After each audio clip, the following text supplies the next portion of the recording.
Welcome, everyone. This is the first Friday of the 2026 series. Matt Wheeler is joining me. We were having a pre-discussion before I hit record about, the many things I quote and attribute to him because, he has said them and I give credit where credit is due. And we happened to, we were talking about the healthiest couples have the most boundaries. or And or even the I, healthiest relationships, that's true right? that you did say that. It wasn't couples, it was It's not just relationships. You're it's right. not just couples, and that's the thing. Yes. Like, because even you and I, right? Like over the Yes. years, it would take me a second, but I could even think that boundaries that you and I have, right? Like as funny as it sounds, and when you think about, sorry, I totally cut you off. No, no, no. Keep going. So one of the things that you quote me on is the healthiest relationships have the most boundaries. But if Correct. you look at it, the more intimate we are, and we're talking emotionally, obviously, sexually included, right? The more intimate we are, the more boundaries we need to know and we want to know, right? Because boundaries are just about understanding our partner and our own preferences, needs, wants, like what works for us, what doesn't. So let's talk about this because like many families don't have really good boundaries. Hmm. So let's expand on this. So if a family system has had really poor boundaries, and so many examples come to mind, m- mother-in-law comes walking in the door without knocking at any given hour of the time. I'm not, I'm a mother-in-law. I try really hard to hold good boundaries, but anyway, I don't do that. But so how, if you're struggling with like a system that was never had any boundaries on these relationships, Yeah. like I would think first is identify there is an issue. Well, it's interesting how a lack of boundaries can cause so much chaos Yes. in so many different ways.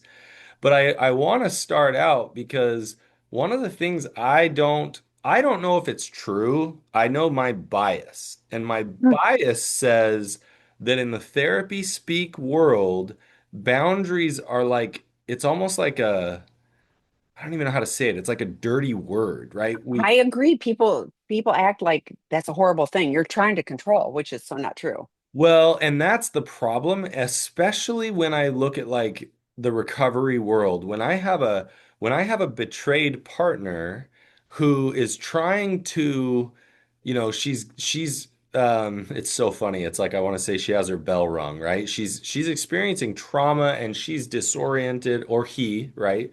When you have Yes. a hurt partner who has totally been caught off guard and is in this crazy state of disarray, in that moment, any of us, to we want to feel safe. And the issue for all of us is that how we create and define safety, we think that taking control is creating safety because when we feel so out of control, that instinct is let me make this chaos go away. Um, and you see this thing in such a simple way, like somebody posts uh somebody posts something to Facebook or any sort of social media or whatever, and somebody will be like, "Oh, so and so caught cheating," and people will write things like, um, "Oh, I wonder what what their partner did wrong," or I mean, it sounds funny, Yeah. but there's a lot No. culturally out there like Yeah. that. Or I wonder, we say all sorts of judgmental things because we're trying to make sense of something that doesn't actually make sense. Or I've seen people like they'll lose a job, right? They'll get terminated, and immediately it's like, what did I do wrong? Or who had it out for me? Or when the truth is, some jobs just go away because there's a restructuring and or a merging of companies.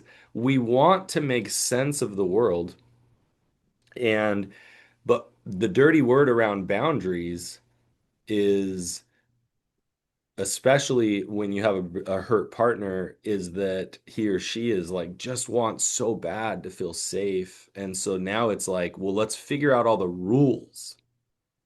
And what's interesting is, and it's kind of totally a tangent, and I seriously had something totally different prepared for today. But I've been learning a little bit more about obsessive compulsive disorder. And Hmm. I want to give a huge caveat. I have no training in obsessive compulsive disorder. Um, if you want a good therapist for OCD, you want to look for somebody who does ERP therapy. But I What want does ERP mean? exposure response prevention, right? And Thank it's you. a certain type of training um, that people need. And it's really the one that is it shows to be most effective for OCD work. Well, one of Hmm. my therapist friends is quite talented at OCD work, and I'm my my family. I have some OCD in my family, and so I've learned a little bit about it. And But then I've always just been fascinated by it. Well, here's what makes OCD, as little as I understand, here's what makes OCD not work, like not work for a person. They identify a threat. Now, so think about this as a hurt or betrayed partner, right? Hmm. You identify a threat, Hmm. and then in an attempt to minimize that threat, we create rules. And so for somebody with OCD, right, let's say they identify a threat, and the threat that they identify is a fear of getting sick, right? Now I'm going to use a very classic OCD one, even though the truth is OCD shows up in such intriguing ways. Like Hmm. scrupulosity is the OCD around religion.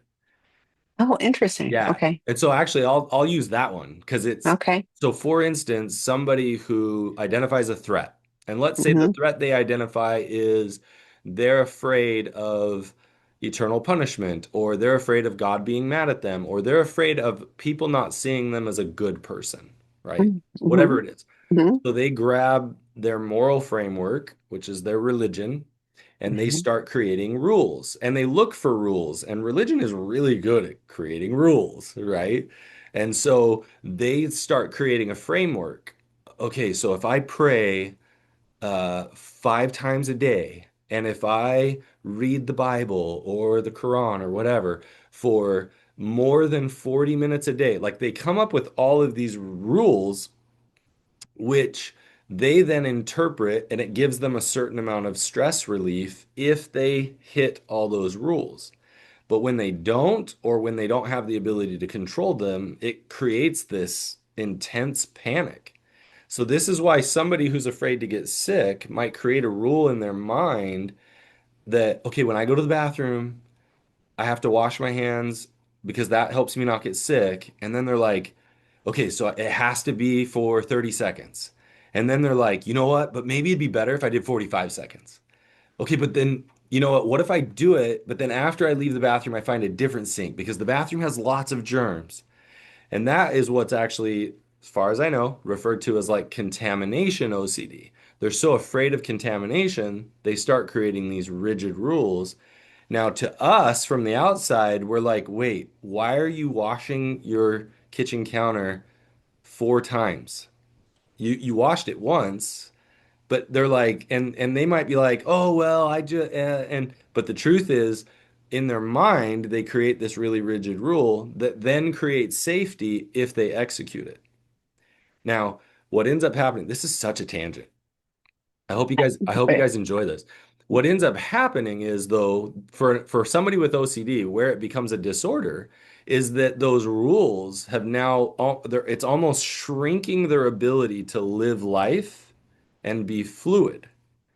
Now, if we pull this back to a hurt or betrayed partner, early on in recovery, we have a clinician telling us you have to check in slips within 24 hours, and here's all the rules, right? And so your partner has to check in slips, and they need to be seeing their therapist once a week. And we grab all of these clinical rules that most therapists are saying, hey, here's some good ideas. Here's some things that work for a lot of people. And a hurt or betrayed partner will might grab onto all of these things because they're desperately trying to figure out, how do I know if my partner's going to hurt me again? And then because how do they know? The truth is it's uncertain, and it's always going to be uncertain. And most of us are like, I don't like that answer, Mr. Wheeler. They're like, that's awful, right? And so we end up like, that's where I know I have to be careful with clients, because I often say, hey, we can try these things. There is no certainty. The likelihood that your partner is going to screw up and hurt you is probably 100%. So now we have to figure out, well, to what level of hurt are we willing to experience, and how many opportunities might I be willing to let that happen?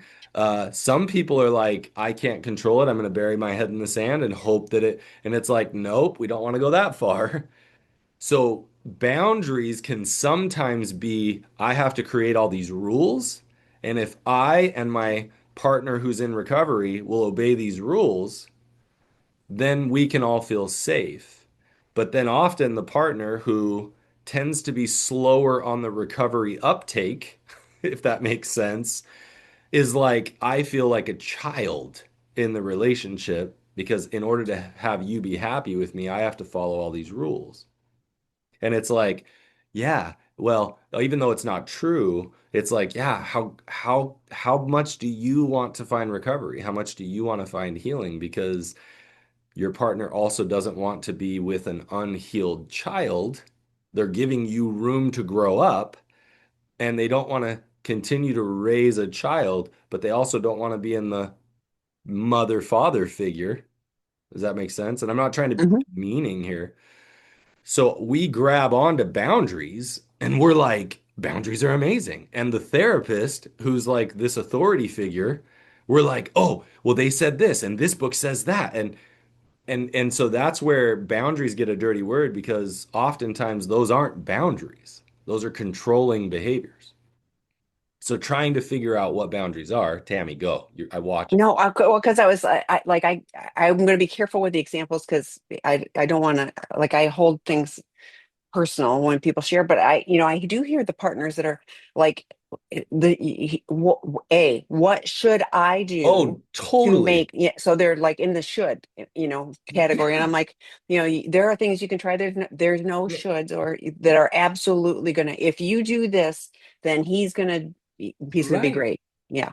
Yeah, and that's one of the things I actually tell partners is, you're going to screw up this whole boundaries thing. You're going to be controlling, or you're going to put your head in the sand and pretend like nothing's going on. There's no way you're going to nail healthy recovery for yourself. And so just be on the lookout that your boundaries aren't boundaries and you are controlling sometimes.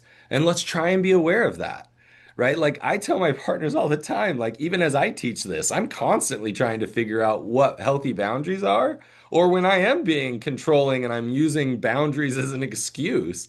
We all are figuring this out.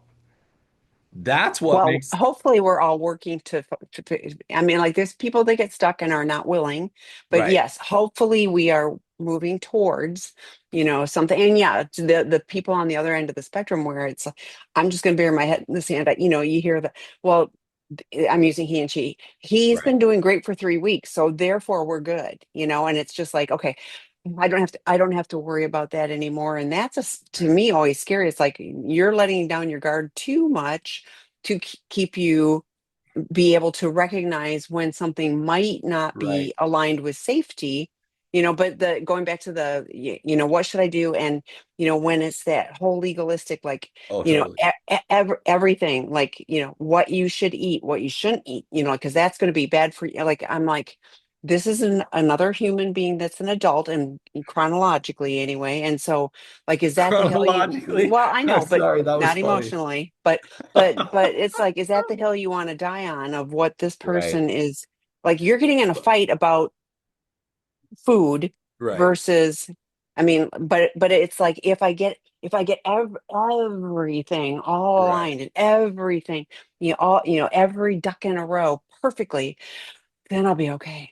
Right. So if you, and I'll use an example that I often hear from a hurt partner is they will say, well, I told, and I'll like you, I'll just use a him, right? I told him that if he has a slip again, he has to move out for 30 days. And I will tell them that's not a boundary. And you might have therapists who will teach you that that's a boundary. That's not a boundary, that's a threat. And Right. even if you don't mean it as a threat, now I could say to my partner, hey, I know right now that if you had a slip, my what I think I might need is for you to move out of the house. And my guess is right now it'd probably be about 30 days.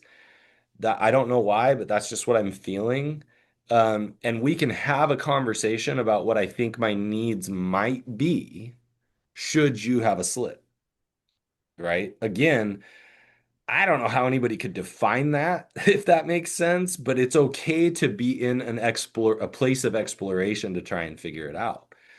But I can't tell you how many women and men, I should say, who have come into my office and they're like in a panic and they're like, I don't know what to do. And I'm like, what do you mean? Well, you had a slip. Okay. How are you feeling? Well, I'm terrified because I always said that if he had a slip, he has to move out for 30 days. And I'm like, okay. And they're like, I don't want that. And I'm like, why? Well, this felt different. Okay, why did it feel different? Well, there was a slip and he didn't tell me and I caught him. And I'm like, okay. And they're like, but the as we walked through it, I could just tell that like something felt different. I could see the work that was being done. I'm like, okay, well, what do you want? Like, do you need him to sleep on the couch? Well, no. Okay. Well, I right now I'm not comfortable having sex. And I'm like, okay. And and so like, do you know for how long? Well, no. Well, you don't have to. Like, okay, well, what like it's exploring what boundaries are is all about exploring in the moment. What do I need and what do I not need?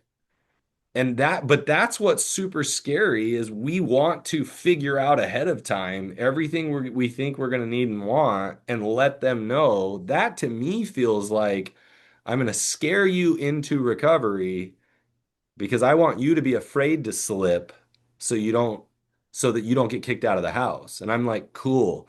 So they've been using shame and addiction to cope with their emotions. Let's use fear to help them do recovery. And it's not like a hurt partner is probably even consciously thinking of that. But it's like, this isn't going to work, guys, right? So I want all of you. And the other thing I want to throw out is I've often heard uh, individuals who have been struggling with addiction, I'll often say, well, what do you need? And they're like, what do you need? What do you mean? And I'm like, what do you need? What are you wanting? What are you longing for? And they're like, I'm not allowed to. Right? When you really get down to it, they're like, I'm not allowed to have wants and needs. I hurt my partner. Who am I to burden them with my wants and needs? And I'm like, cool. Guess what? If we keep that up, you're going to go back to your addictive behavior. Because how else are you going to try and get needs met if you're never going to reach to other people, including the partner who you hurt? Anyway, Tammy, what's happening? Well, I was thinking the partner you hurt who was begging for you to connect before, Oh, totally. all of this discovery. I was thinking, and I've shared with other partners too, if I'm, help working with them, like rather than having it be, if this, then that, perhaps it's if this, I'm going to give myself 24 hours or 48 hours to consider what my options will be. And even if I'm going to ask you to move out, maybe one of those, like I do need some separation, I'm going to ask, but here's the thing, I can ask them to move out. They can say no. Oh, And totally. so then what am I going to do? If they refuse to Exactly. do that, then do we just get into a stalemate, or do I say, then fine, thanks, I'm going to leave, whatever it is. Right. I need to have the plan of how I'm going to take care of me. Even if Right. it's like I need 24 hours, I need to call my, peer accountability. I need to call my therapist. I want to book a, emergency session with my therapist so I can talk it through and figure out. I love that they were processing through what they really we're needing in that moment. The other thing I think, like you said, boundaries can change as hopefully the betraying partner is doing the work. It's going to feel like, okay, I can soften a bit. I can have it be like, I'm going to pay attention, but it doesn't have to be, if you do this, then we're getting a divorce, or then we're going to do that, those absolutes. Because the other challenge with, these chronologically adults, but not emotionally adults, is that if I tell you, you've told me that you're going to divorce me. So unfortunately, I'm not saying this is right. I am Oh, 100% not it's agreeing not with it, but justifying the but get behavior at all, exactly. but it But guess what happens. happens? Yeah. So I'm So going to then they hide it from lie. you. Well, Yeah. just to continue that on, Yeah. so because I told you if this happened again, I would divorce you, right? Which now in some It's sense becomes scary. a Yeah. threat and is scary. Yeah. Well, then it's less scary to lie to you and hope we can keep this together and figure it out. But then lying is more damaging to any relationship than any behavior, right? Yes. If they have sex with sex workers, right? The lying is more damaging than the sex with sex workers, just so we're clear, right? Any behavior, lying destroys relationships more than any other behavior. And if you're a partner listening to this and going, no, no, no, it was that, like at some point, like early on, it feels like that was the issue. But like at our residential treatment program, the partners share how the betraying partner's actions have hurt them, the damage it's done, whatever. And there'll be this much about the sexual acting out, and the rest of it is lies. Just like Matt is It's talking about, it's the lies and the secret life and all of that stuff. And it erodes trust, not just about sex, but about everything. well, and that's another thing that I think is absolutely fascinating. The many years I have done this work, the more I've realized hurt partners need far less detail about acting out behavior than they ever realized. They need more repair work around the lies. But for some reason, our Hmm. brain says, Hmm. give me all the details because somehow, and this is one of my judgments that is a case by case basis, but often a very large judgment that I have that could easily be wrong is that we seek for the details because we think that somehow in the details we're going to find the answer as to why our partner did this and or how what we can change so our partner can never do this again. But now we're going back to this these I don't want to call it this, but like those ritual behaviors to try and create certainty, which, just so we're clear, none of us can ever have. There is no certainty in life, right? People joke, death and taxes, right? Like Hmm. we're all gonna die and the government's gonna tax us. Like those are like we joke that those are our only certainties. Because the truth is, for so many of us, I mean, all of you can tell me you haven't been able to control a darn bit of your lives because life is tough and life can be amazing. Um, so that's another space where, again, I see hurt partners immediately. I need all the details. I need all the details. And I have to be careful because oftentimes I'm like, no, you need repair on the lies. And they're like, well, how do I get that? You're right. That's going to take a lot of work. A lot of the times because your partner doesn't even know the magnitude to which they have lied. Like they're not even aware of that magnitude. And so it's going to take us time to even get in and understand the depth of the dishonesty. I wrote that one down. The hurt partner. That one's going to be one of the ones I quote you on to, because What was it? I got to hear it no, now. the hurt partners don't need all the details. They need the repair work on the lies. Yeah. I agree with you, because like I see partners who are constantly going. I was like, but you're calling me, like, it was bad, Yeah. and getting all of the details. Typically, I get all the reasons why, but all I see is the dysregulation. Like if I'm doing a Zoom with somebody, like I can see this. And as we're talking, like it can be like we're starting to soften. We're starting, like I can see the clarity coming in. I'm reconnecting my intelligent brain with, but otherwise it's just out of that, like I need to have this. Let's talk like you. Let's talk about, what is it you're looking for? And it's always safety. And like you said, if I know all of the reasons why, he doesn't know why. Like, Oh, and using he and she just because it's easy. But yeah, right. like I was like, if you ask him why, he's going to give you either a really stupid answer because he doesn't know, or it's going to be it's so dumb that you're going like, really? Yeah. And the why. I've been in recovery a long time. And like you're saying, it's one of those where I'm in recovery. I'm not recovered. That's my certainty is that right now I am in recovery. But I Right. also, I'm never going to promise somebody that I will never do that again. I mean, that would be foolish on Right. my part. It'd be stupid for them to think, I don't mean stupid. It'd be foolish for them to think that I could guarantee that as well. They're not stupid. It'd I be don't mean foolish. stupid, I mean foolish. Yes, I do. No, it'd be foolish. It would be foolhardy for someone Right. to believe Well, me if I said, I'll never do that again.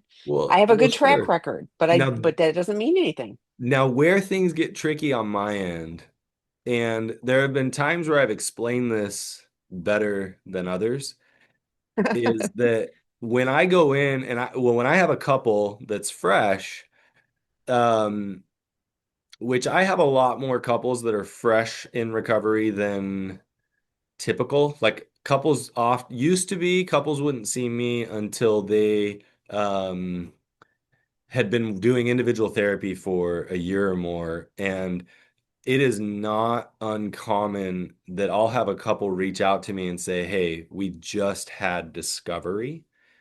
Um, can we work with you?" Now, I will say yes, and I will talk to them like about how traditionally you guys will do a lot of individual work before you get to couples work. However, me personally and the work that I've been trying to do is I can help you, and I'm going to refer you both to individual therapists, but I want to help you in your recovery process to maintain a relationship of equality where you both are getting your recovery needs met while also working on the relationship. And that's one of the hardest things for people to do is get recovery and keep the relationship working well.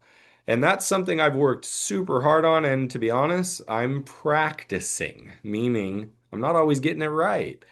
But when people come in, they'll say, "Well, but I've been reading that we need to do a full disclosure." And my response is, "Well, we might. Let's talk about why you're wanting it.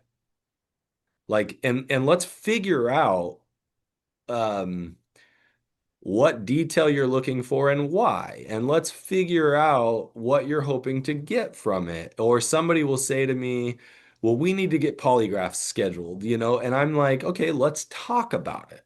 Right? I'm never against removing a potential intervention. But in the recovery world, sometimes it seems as though here's the formula. And I try and of course we all feel safer with formulas, right? And that's what I'm telling people, but this is what's scary. So when we start, I'm not opposed to a partner asking any question and getting any detail that they want in it that they think that they want if we can understand and slow it down to figure out how that's going to help them or not. And I will tell them, "Hey, here's the problem with finding out that detail. Here's where it can cause problems." Now, it's interesting because I feel, and this could be, again, my bias that's not accurate, being a male, if I have a hurt female partner, sometimes they're like, "Well, I don't know if I can trust you." And sometimes, No, I yeah, can and understand sometimes that. the man can be like, "Yeah, yeah, I don't need to tell you all the detail because he said I shouldn't tell you all the detail." And I'm like, "Hey, hey, dude, That's not what you said. you need to Yeah. slow down Yeah, yeah, yeah. because I don't want you weaponizing what I'm trying to actually teach and work through here, right? In some sense, it's not yours to define what you're going to share there.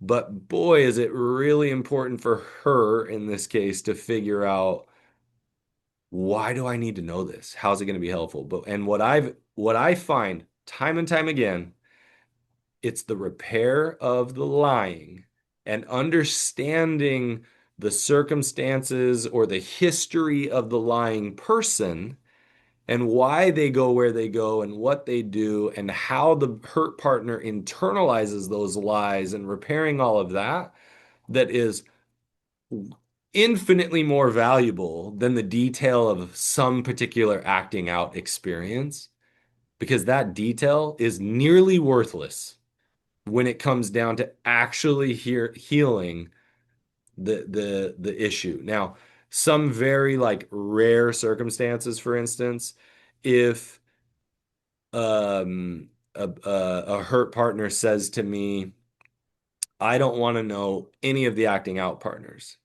I might say, that's fine. However, if what if you found out it was your cousin, right? What if you found out it was a neighbor that you're really close to, right? And so then what if we need to ask, is it anybody I know? Right? And so then we start exploring, because if it's someone I know, there is a depth of deception in that lying, if that makes sense, that has to be explored and healed from. But that in itself is the deception. It's not necessarily the details, it's that you acted out with somebody that I know, that I might interact with. But if it's somebody I might interact with that I've never met, sharing the name of that individual, right, often now just makes that name triggering anytime I hear it in a song or see it in a movie. And I'm like, guess what? That's totally worthless to a hurt partner, typically, I should say. Yeah, and I'm with you, and it's the double betrayal of the cousin and the like, and in that Oh, particular instance, yeah, so there's extra hurt, and I do think those are important details, and I do, there are partners that like they should be, doing international, crime security because they are going to the level of detail, and I always like, is that detail going to help you? In my yeah. experience, which I've had a lot. I'm not as much as you, but Right. is that those details, those are the ones that get stuck in partners. Like they can't unthink that, they can't unsee Oh, that, yeah. they have and I'm like, it's a deeper well to dig out of for the partner. So it was bad. And I'm with you. If it happened in my house, if it happened in my car, if it's with somebody I know, I mean, there's some things that absolutely would, be important to know. And then, the other stuff is more quantitative, but I have quoted you many times on the, like with the disclosures, it's like maybe, but Maybe. like that, I think that's one of those things to explore. But I love the example you use, and I hear this all the time too, and I say to partners, if you heard it directly from the therapist, that's different than your person who struggles with truth telling you what the therapist said. And Mhm. what I heard you say is, it's slow everything down. This Slow it person down. wants to know this, so let's talk about why that might or might not be important, and what is Yeah. the ultimate goal, and then what does the betraying partner need to bring to the table that would answer that question in a truthful way without making things explode in a bigger way. So but that's why having qualified professionals, and I will also say you are not a complete unicorn, but in the couples arena, no, you Right. are, because what you do is very different than so if we're on here saying, well, couples can you do this, it requires what you're hearing is this is so nuanced, and Hmm. he's kind of going every which way with all of this, and most therapists, bless their hearts, are doing well, this is what I was taught. Ding, ding, ding, ding. Right. This is the structure that we're going to follow. Yes. And there Mhm. are some protocols, but even I worked at ITAP for 10 and a half years. Even within the training, just like the 12 steps is a suggested program of recovery, these are tools to use. but it's up to the therapist to figure out with this client, I need to pick up the wrench. With this client, I need to pick up the hammer. It's not going to be like I'm always going to use Oh, the hammer, the wrench, I don't even know. I'm well, forgetting all and my tools, can I tell pliers. you what I Yeah. hate about that? Yeah. As much experience as I have, and I mean, I would say, I mean, just to throw it out there, I think I do roughly 37 clinical hours a week where I'm literally meeting with clients. At least 75% of that, I'm with couples, right? Like Mm, there were I'm several not years. surprised. Well, Yeah. there were several years where I wouldn't take on an individual. I would only take on couples. Now, lately I've been taking on some more individuals and enjoying that. And I mean, I've always enjoyed it, but why I say that is every couple that walks in my door, I'm literally trying to figure out what is the best way for me to show up for you guys. It is such a nuanced, confusing thing that sometimes I'm like, man, I hope you're patient with me because I don't have a structure that's going to make you feel as safe as you want to feel. But I will tell you, I'm doing my darndest to try and get in and figure out what is most important here. So, like, when we talk about boundaries, like let's go back to this one, right? So if a hurt partner says to me, I just found out that my spouse has been with sex workers, right? Let's just or sex workers in multiple affairs, whatever it might be. I'm immediately to, okay, let's talk about your immediate like risk. And I would say okay, I would encourage you, it's totally up to you, but I'm going to encourage you to go to a doctor and start getting STD screenings, talk to STD, STIs, that kind of thing, right? Hmm. Talk Hmm. to your medical provider, ask how frequently they would recommend you come back and get screened. Now, a boundary might be and I don't know that I'm comfortable, or I know that I'm not comfortable engaging sexually with my partner who just disclosed this until you also get STD, STI screenings and we get the results back, right? Like, because again, we're looking at that would be more of an immediate like safety, medical, right? Like that might be something I could jump out to and encourage. Hey, just so are we clear? Have you guys, is this a concern? Is this something you guys would need to explore? Um, and so that would And be an, hang on a second, because like I say that even if she thinks he's only looked at porn. So do you have thoughts on that? Because like I can't tell you how many people have had to oh, contact their partners even when they thought it was just porn. So I, do you just use this as I suggest everyone do this? How do you do that? well, I don't know. What I always try and figure out is what Uh-huh. do you believe your needs and concerns are currently, right? Okay, that Like, makes sense. Uh-huh. right. So and if somebody, that's an interesting, that's kind of a difficult place to go because I want you to consider if somebody says, I just found out he's looked at porn, and I say, I, as their therapist, right, knowing the position of authority that I have, and Hmm. I say, you need to go get screened for STDs, STIs, or whatever. Now, could I do that as something that I would say, hey, I encourage everybody. It's not a bad idea. It just provides a level of comfort potentially, which, if you're honest, how long could it take to actually show up? I mean, Right. like, Yeah, could I be giving them a false sense of comfort? Could I, correct. right? So it's this weird space of, It is. that's something you could do, but let's also be aware that there's uncertainty. Hmm. Now, if I say, hey, you really need to do this, because if he says it's only porn, now I'm inducing an idea of, Maybe it wasn't. well, maybe it wasn't. You should freak out and panic about other things. Yeah. Yeah, I hear And ya. Yeah. you shouldn't trust what's going on, which I get it. There's been trust fractured, so trusting anything is really difficult. But it's a space where if somebody said, "Hey, would you recommend it?" I'd say, "Sure." Nothing wrong with it. Like what's wrong with going into your doctor and saying, "Hey, I'd like to run a screen. I have some concerns. It may be nothing, right?" I'm like, "Yeah, go." Like, what's wrong with that? What's wrong with getting tested for the flu? It's like Hmm. If it could help you and provide a level of safety, absolutely. I don't know that I would necessarily say, but if you find out it's porn, there's a good chance it's something else. Well, Like yeah, and I'm yeah. Thank you I for clarifying because hear that I you're don't not. say that, I hear but that. I also it's usually I'm advocating from a partner. It's like this is just for this is my body. Like I want to take care of my Totally. body, and so I would. But that's me. I would go get one just because Yeah. I would want to have. I'm being proactive on taking care of me because he didn't. Yeah. I mean, I from that actually standpoint. So I love it that you're empathizing with somebody and saying, I think this is something that would help me feel safer and give me a certain level of peace, that at least trying to be as safe as I can.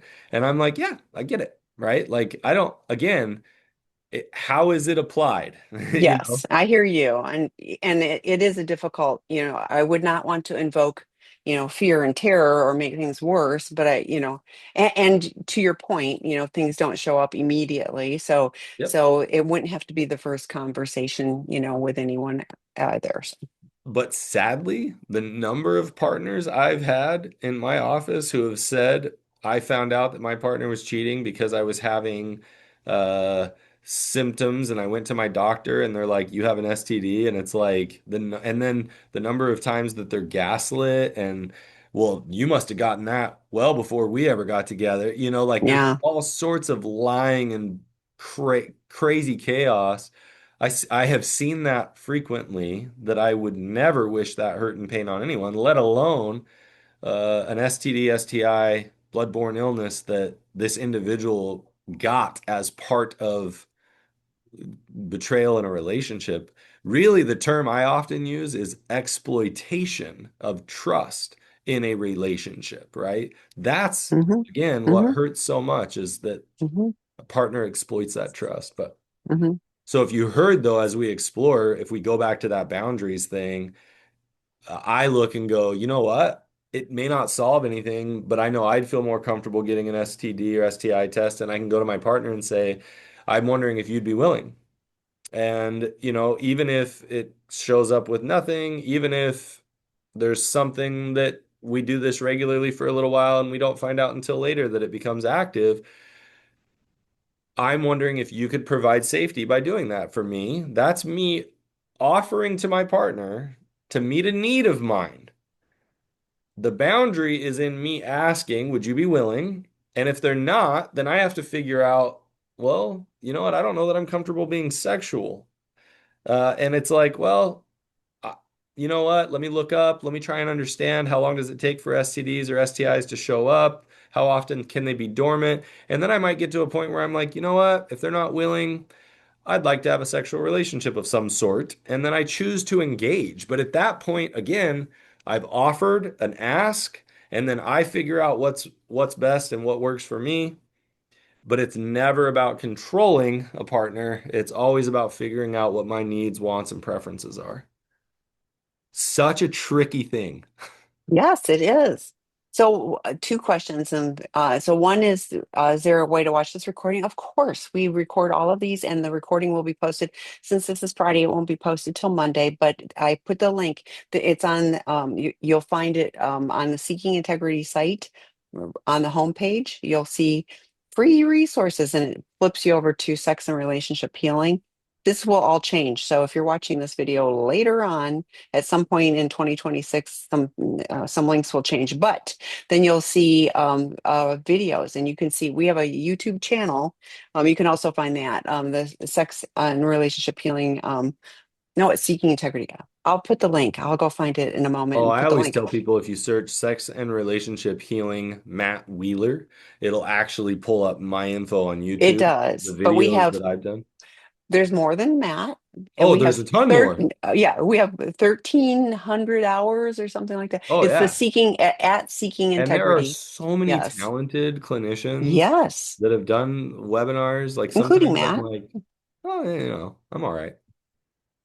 But yeah, and on all different kinds of topics. I mean, it Oh, yeah. just there's a lot. So please lean into that separately. We have podcasts. Sex, Love, and Addiction has had about 3 million downloads. And then Oh my overcoming, but gosh. I know it's crazy. Overcoming betrayal and trauma, which I would, you know, like I was just throwing some things up there. And I was like, oh, that was gaining some traction too. That one's a newer one and it's different. But that has, you know, those are free resources. They're 24/7. We have lots of people that go, I just need to, you know, to plug into something. Okay, great. Those are easy. You can listen to them in the car, you know, whatever. Listen to YouTube, don't watch it, you know, while you're driving. But yeah, those are easy to navigate separately. We have drop-in groups as well as these live webinars that you can participate in. If you happen to be watching this later because you've watched it on YouTube, come join us on a live webinar. You are not seen or heard, as you can tell, but you can ask questions of the host, whoever is joining that particular one. Dr. Rob has the live Q&A on Monday nights at 5 p.m. Pacific time. Join us, any of those. There's a number of them, including special edition, which are topical, like therapeutic separation. We did one, you talked about intention. There was one demystifying gaslighting, Mhm. and Sarah Morales did a great job of talking about intention and impact. So even if my intention was over here, but the impact was still here, and so and addicts in addiction have zero, in early recovery are not great, but we can learn to go, if I do this, this could be the impact, and we can, you know, Yeah. think things through, just like Matt was Focus- saying, slow Focusing, it down. I always tell couples, focusing on intent is almost worthless. It's if you spend time on the impact, Hmm. right? If you Hmm. work through the impact and the impact is understood and felt and tended to, only then can we go, oh, can we talk about your intention? Hmm. Like Hmm. but yet instinctually, any of us, when we get defensive, we jump straight to wanting to talk about our intention. Hmm. And the Hmm. truth is, intention is nearly worthless, especially if the impact isn't tended to. Well, and it's, if you did this, you know, to me, and Mhm. I didn't mean to, like, immediately there's like Right. there's no repair there, as you've been I was, talking about. So I yeah. was, we need to hit this last question, but I always Okay, felt after like, 5 years of oh, working on rebuilding, a month ago, I discovered, not disclosed, that my bottom line was crossed and withheld from me for 8 months.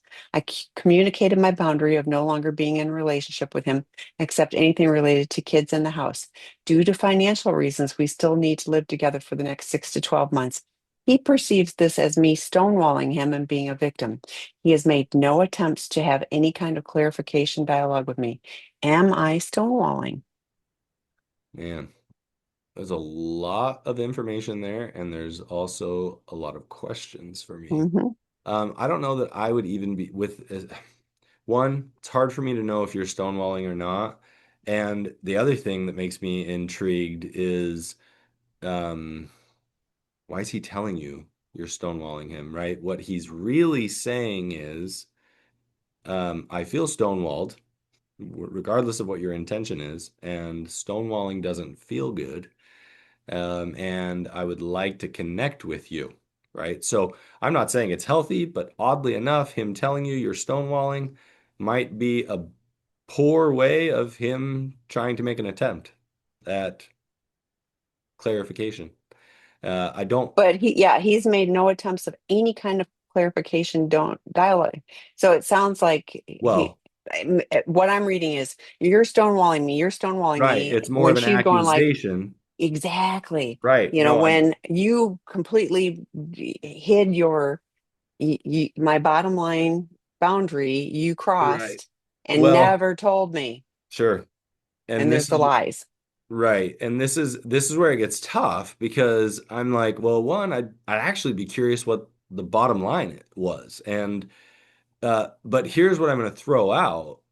What I'm really hearing more than anything is for 8 months there was deception, right? There was, Yes. so I feel lied to, and it's how do we have trust when there is deception of any kind, right? Like if the trust was exploited and the relationship agreement was not kept, then I'm going to feel that exploitation and that hurt. And I am potentially going to recoil. I'm going to pull back. And so let's change the word. You're pulling away from me and you're being a victim. And the answer is, I am pulling away from you and I feel victimized. If you would like, I would love to try and repair, and I would love to try and work through uh, this feeling of victimization. And if you can repair, that sure would help me heal. Right. And so it's like, are you stonewalling? I don't know. Like, meaning from a clinical definition, which I think would fall more under Gottman, right? Like, if you look at it and go, what he's saying is, you pulled away. And if I would say, and if I were you, I might say, well, yeah, I am pulled away. I haven't felt repair. Is repair something you would be willing to explore with me? I might be able to come closer. Well, you're stonewalling. Yeah, I pull away. When I feel injured and somebody doesn't repair, I'm not going to get close to them, right? So I'm looking at it going, if it is true that there has been no attempts to have any types of clarification dialogue with you, the way you're internalizing that is there has been no repair. And then my answer would be, then it makes sense why you pulled away.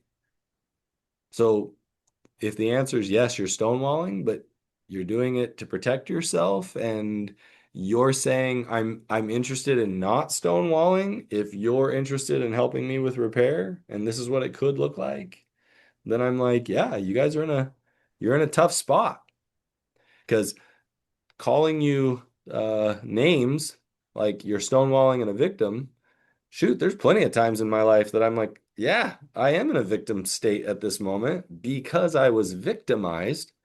I'm willing to work through this, and I have to work through this victimized place, whether you're willing to repair or not, right? If I stay in a victim space, which I think clinically, if we look at it, that victim space is a space that I stay in where I feel powerless and it's not my fault and there's nothing I can do, right? Well, there are moments when we're being victimized that we are in a powerless state and there's not a lot we can do and we're just trying to survive and get out of it. Once we get out, we can look and say, I had victimization occur. Now I'm learning to regain my power. I'm learning to gain security and stability and healing. And then I would say, yeah, you might be stonewalling him and being a victim. Are you currently being victimized? Do you need Yeah, to gain your power? I don't know, Tammy. Talk to me. well, okay, no, like I want to talk about the repair because like you're living together for the next 6, 12 months. So repair, doesn't mean, oh, we're going to reconcile and we're going to stay together. It could be that we're just repairing this relationship so we can have a better household to live in Like, while we move towards so a bunch repair of might be we're resources. just going to figure out how to be civil. Yeah, yeah, and it's not just we're talking about the kids or the house, but there was collaborative divorce. Arlene Rosen did a Mm. video on that link that I shared with you, and she also did a podcast with Dr. Rob on sex, love, and addiction. And she talked about collaborative divorce, and we've talked about mediation. There's all kinds of ways that you can end a relationship, but in a more collaborative way, so it isn't that it isn't as bad as it can get, if that's the case. So even though Matt's talking about repair, my brain is going like, well, that doesn't mean we're repairing the relationship when we're staying together. Go Well, ahead. what you're jumping into is repair doesn't mean I'm going to give myself vulnerably Right. in a space that allows for more victimization. Now, this is where things get tricky. There always has to be some type of vulnerability that can be used to hurt us anytime we attempt to make repair. But like that doesn't mean, and I've had spouses that are like, well, you said I should be vulnerable. And so we moved back in and we started having sex and and I gave him access to all my finances. And I'm like, whoa, like there is a certain level of vulnerability all of us have to do, but don't be, I'm trying to think of a better word than Let's be incremental rather thank you. than Oh, all that or sounds nothing. so So. good. Man, I wish I had your vocabulary sometime. Mhm. Yeah, please be incremental, right? And what I say is like give somebody a little bit of vulnerability and see how they handle it, and give them a little more and see how they handle it, right? Trust is built. Um, don't throw all that vulnerability out there, just opening up the opportunity for you to get hurt just as bad. So yeah, please be incremental in that. So that was good. One more thing, because even if you separate, divorce, you will co-parent, you will co-grandparent. So you guys figuring out a path that is as helpful for each of you and your children, it just, if you guys can learn a different way to do that, and it's tough when it's all under one roof, but it's also an opportunity. So, but I'm very much in the incremental, and you can ask and see if he's willing to show up and if he's still pushing back on you. I mean, that's telling, it's data for you. So Yeah, it's kind of funny to wrap up this question. It's almost like he's saying, I'm the bad guy, am I the bad guy? And I'm almost going, there's plenty of times where I might say to somebody, yeah, traditionally I might never encourage you to stonewall. However, I can see why you're not being vulnerable, right? So there's that weird space of don't think you're the bad guy, even if you are stonewalling. If right now you're saying I'm willing to unstonewall, if you're willing to be vulnerable with me and to work on repair, right? Otherwise, then your stonewalling might actually be a currently effective tool, if that makes any weird sense. Well, here's the visual I use for it. I was like I have my castle, I am my castle, I have my little moat. And if things are good, my little drawbridge is down, and people Right. can, come and see me. When it isn't, like if I need to pull the drawbridge up, I do. And it would be appearing to be stonewalling, but I'm going like, yep, just putting my Kevlar on, making sure I'm taking care of me.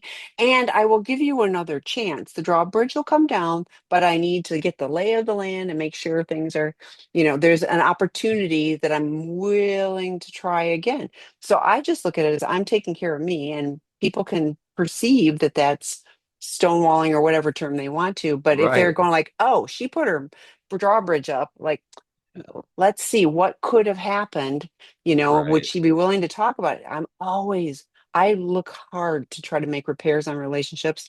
I don't like having things, so I would be very much, I might be doing it from my little castle window, but, Yep. hey, going, hey, but, like it's one of those things where if there's safety, the bridge is down, but when there's not, bridge is up. There's my little So, analogy. Now you got little signing off. knights and yeah, knights and princesses running around in your brain. So Signing off with Tammy's castle analogy. I there love you it. go. All right. Thanks, everyone. And I'll see you Hey, in 2 weeks. good job, everyone. We'll All see you right. soon. Bye. Thank